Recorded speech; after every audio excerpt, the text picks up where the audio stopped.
நறுமணங்கள் கூட நல்ல மாற்றங்களை உண்டாக்கும். இனிய காலை வணக்கங்களோடு உங்கள் கணேசன் மாணிக்கம். இன்னைக்கு பார்த்தீங்கன்னாக்கா நம்ம உத்திரட்டாதி நட்சத்திரத்தை பற்றி பார்க்க போறோங்க. இது பார்த்தீங்கன்னா மீன ராசியில் இருக்காங்க.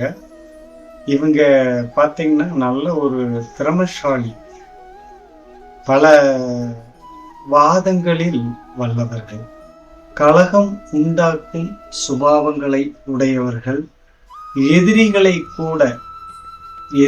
கூட தன் பேச்சால் கவரும் வல்லமை உடையவர்கள், பொறாமை குணம் உடையவர்கள், பிறர் பொருளை கவரும் திறமையுடன்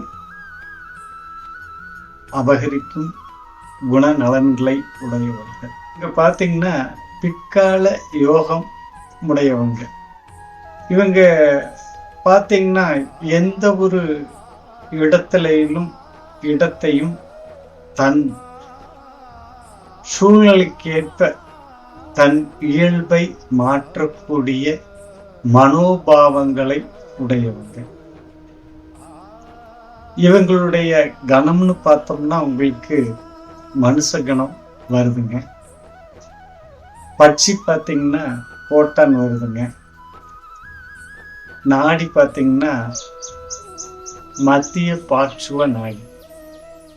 மிருகம் பார்த்தீங்கன்னா பசு வருதுங்க. இவங்களுடைய விருட்சம் பார்த்தீங்கன்னாக்கா வேப்ப மரம் வருதுங்க. இவங்களுடைய ரஜ்ஜு பார்த்தீங்கன்னாக்கா துடை ரஜ்ஜு. இவங்களுடைய வேதை நட்சத்திரம் பார்த்தீங்கன்னா பூர நட்சத்திரம் வேதை நட்சத்திரமா வருதுங்க. இவங்களுடைய பஞ்ச பட்சி மயிலா வந்து நாளை பார்த்தீங்கன்னாக்கா ரேவதி நட்சத்திரத்தை பற்றி உங்களுடன் பகிரும் ஆவலாய் கணேசன் மாணிக்கம். நன்றி.